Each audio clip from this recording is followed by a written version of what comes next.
In 1997, Rowan Atkinson bought a McLaren F1 for £540,000. Who spends that on a car and then drives it every day? Why didn't he lock it away like everyone else? He even sold it for millions after a huge crash. What makes his cars different from normal cars? Which ones are now lost to time?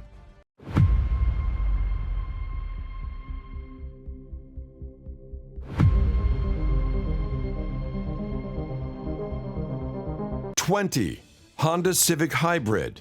In the 2000s, hybrids still felt like a weird science project. Skoda Motorsport says Rowan Atkinson drove a Honda Civic Hybrid anyway. That is so funny to me. This is a guy with wild cars, yet he also picks a car that whispers. Why would you do that? Maybe because quiet feels like a break from being watched. Maybe because a boring car lets you breathe. Here's what you cannot buy: the tiny, real stuff. The exact seat wear, the exact miles, the exact days this car saw him when nobody cared. And that normal choice makes his next one feel like a guarded secret. 19. Audi A8. Skoda Motorsport also links him to an Audi A8. That car feels calm, but it carries big control energy. From far away, it looks like a polite black shoe. Up close, it feels like a rolling vault. You sit inside and the road noise drops like someone turned down the world. Have you ever wanted that? Just silence and control while everything else stays messy? Most people miss how personal a car like this becomes. The settings become muscle memory. The routine becomes the story. You can buy an A8, but you cannot buy his private pattern. And then he flips to a tiny hatch that can scare you. 18. Peugeot 205 GTI. 1989, 1.6. The auction report says he added about 300 miles. That sounds small, but it tells you a lot. The 1989 Peugeot 205 GTI tied to Atkinson sits around 71,000 miles total, and the listing calls him a real enthusiast. That is a strong label, because this car is the kind people sell once, then regret for 10 years. Light, simple, sharp. The numbers sound cute until you picture them in something tiny. 115 horsepower, 0 to 60 in 8.9 seconds, 121 miles per hour. That feels like a pocket rocket with bad manners. Hold up. If this thing is making you wonder what's next, hit subscribe. We're about to see the most surprising part of this whole story, and you do not want to miss it. And his next pick looks like a work truck until the price hits you. 17. Land Rover Defender 110 Heritage Edition. Top Gear calls it one of 400. They also say it had about 3,800 miles. So which is it? A tough truck or a glass statue? That is the whole joke. It looks like it wants mud, but the miles say collector. Top Gear even jokes it could fetch 100,000 pounds, which turns rugged into rare asset fast. Here's the sneaky pressure. Every extra mile feels like you're burning money. Would you drive it, or would you stare at it? And one car in his garage keeps a scar on purpose. 16. Jaguar E-Type Series I 3.8 Coupe, 1963. This E-Type sold for £78,750. It also shows up in Netflix's Man vs. Bee. That combo already feels strange, right? A classic beauty used like a movie tool. The listing repeats the famous line, Enzo Ferrari called it the most beautiful car ever made. People say that a lot, but when you see the shape, you get it. Now the detail that makes it feel like his. He asked them to leave one cut panel visible as a reminder of filming damage. Who does that? He basically turns damage into a signature. And now he jumps into a rally history that feels like a punch in the ribs. 15. Lancia Delta HF Integrale Evo 2, 1993. Top Gear points to 215 bhp from a 2.0 turbo. In a small hatch, that feels like trouble on purpose. They say his Evo 2 had under 90,000 kilometers and first registered in June 1993. That date matters because this car carries rally energy into normal roads. You do not just drive it, you manage it. Iconic auctioneers say he bought it in May 2021 and it stayed under that mileage mark, so the story stays tight and clean. Then comes the quiet flex, the shade Lord Blue. Rare car, rare color, rare vibe. And now he goes older, heavier, and way weirder than you'd expect. 14.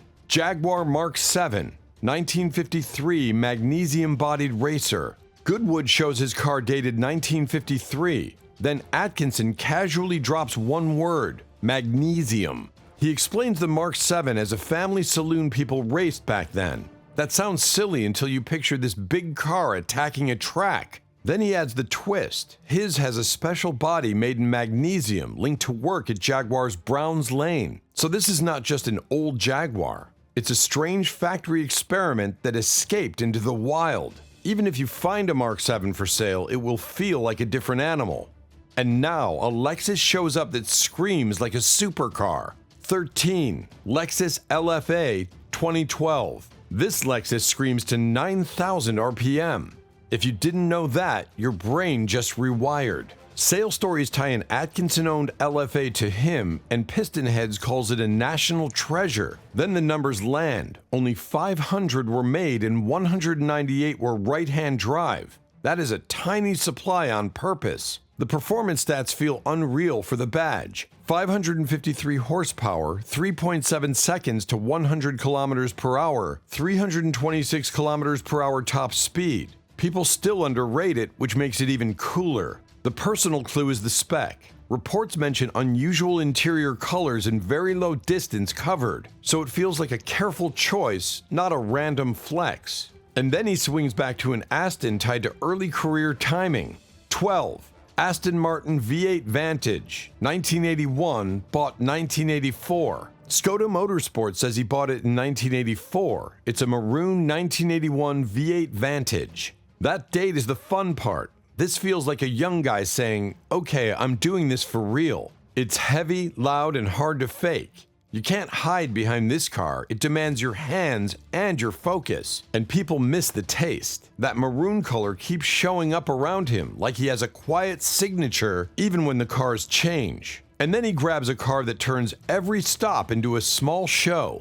11. Mercedes SLS AMG. The gull-wing doors are the whole headline here. One open and everyone looks, even if they're trying to act cool. Atkinson gets linked to a Mercedes SLS AMG in reports and spot stories, and it fits how he treats cars. He uses them. He doesn't just pose with them. But with the SLS, attention comes with the car like it's built into the paint. Here's what people forget. This car sits low and wide, so normal speeds feel dramatic. Parking feels like you're landing a plane. The car forces moments. And then he flips to the opposite idea, a fast sedan that tries to look boring. 10. Mercedes-Benz 500e. British GQ calls it the last true Mercedes. It also says 0 to 62 in 5.5 seconds, which sounds wrong for a plain sedan. That's why the 500e is so fun. It looks like a normal office car, then it moves like you made a bad decision. This car hits a real feeling. You want power, but you also want peace, so it hides the power. The personal twist is the ownership loop. GQ says he sold it, then bought it back in 2017, then sold it again a year later. Who does that unless the car got under your skin? And now a Lancia shows up with an engine secret that sounds like a prank. 9. Lancia Thema 8.32. British GQ says the engine is a Ferrari V8. That one fact changes the whole car. The Thema 8.32 looks like a calm family sedan. Then you learn it carries a 32-valve V8 from the Ferrari 328. That feels like someone stuffed a wild animal into a boring box and closed the lid. This is why it fits the you can't buy it anywhere feeling. It's a niche inside a niche. People who know what it is tend to keep it. And this secret engine vibe sets up his next Lancia perfectly because it goes full rally. 8. Lancia Delta HF Integrale 16V, 1989. He said it saved my marriage. That's hilarious, but it also sounds true. GQ lists his 1989 Delta Integrale 16V, and that model carries rally legend energy into a road car. It feels small, but it has a reputation that scares you in a fun way. You sit in it, and you feel like you should pay attention. Here's the detail most people miss. The Integrale world can be messy, with swaps and fake stories, so a known owner trail matters. His story comes with trust built in. And now he goes way back to a BMW that still shows up in big public events. 7. BMW 328 Roadster, 1939. BMW's Mille Miglia coverage lists him in 2012 with a 328. That matters because it means this car stays alive. GQ lists Atkinson's 1939 BMW 328 and calls it legendary. You expect a car like this to sit under lights, never sweating, but the event record says it still runs and still shows up where things can go wrong if you get careless. And the real lock is access. It's not just buying the car, it's the history, the proof, the right paperwork, the right circle. And then a Rolls shows up with an engine story that feels like it slipped out of a secret lab. 6. Rolls-Royce Phantom Drophead Coupe, experimental V16. British GQ says it had an experimental V16 fitted. That sentence alone feels like a glitch, because you can buy a Rolls, sure, but you cannot walk in and order a V16 test mule. This is a special case car that exists outside normal rules. It's like a normal luxury drophead, hiding something weird underneath. Here's the fun part. The car looks calm and polite, which makes the engine story even stranger. It's the quiet suit over the wild secret. And now his Bentley shows how a limited edition becomes a silent status game. 5. Bentley Mulsanne Birkin Edition. The words Birkin Edition make it rare instantly. 2 words that turn shopping into hunting. GQ lists his Bentley Mulsanne Birkin Edition built to honor Sir Henry Tim Birkin and the Bentley boys. It also ties into Atkinson playing Birkin in Full Throttle, which adds a personal wink without needing any extra noise. Most people miss how these cars move. Special trims often trade quietly. You hear about them after the handshake happens. That silence is part of the power. And then he switches gears hard because he brings a race Falcon to Goodwood and it ends badly. 4. Ford Falcon Sprint, race car. Skoda Motorsport says the crash happened in 2014. It happens at Goodwood Revival and it sticks to the car forever. GQ quotes his reaction with a phrase that rhymes with clucking bell. That line makes you laugh, but it also reminds you how fast things go wrong in vintage racing.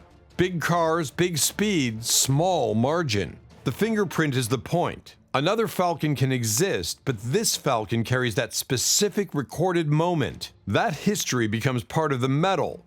And now we hit the Aston that looks like art, but costs like pain. 3. Aston Martin V8 Zagato, race car. British GQ says the rebuild cost hits £220,000. That number feels brutal because it comes from a crash story. Skoda Motorsport says he raced a V8 Zagato and crashed it at Croft in 2001. GQ adds the line that explains his whole mindset. A car like that deserves to be driven. He treats rare cars like they have a job to do. Then the money twist lands. GQ says he later sold it for £122,500. That gap shows what racing scars can do to value even when the car stays special. And now we hit the car that makes most people stop breathing when they hear the name. 2. McLaren F1, maroon, bought 1997.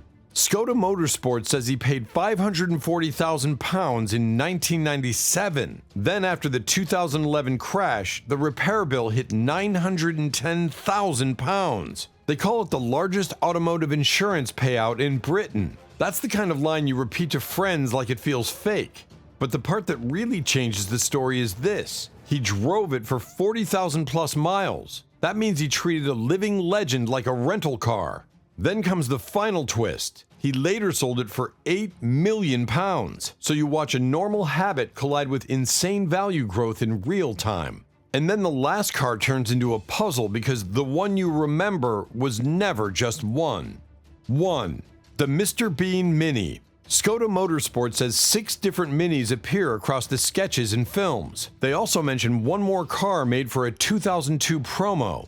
So the one Mini in your head is really a group wearing the same costume. That's why buying the Mr. Bean Mini gets weird fast. Which one do you even mean? Then Goodwood Revival in 2009 turned it into real life again. They say Atkinson drove a Mini while sitting in an armchair on the roof using a string setup. That's not just a TV gag, that's a recorded moment that sticks to the car forever. And the scary question is, how many people still chase the wrong real Mini?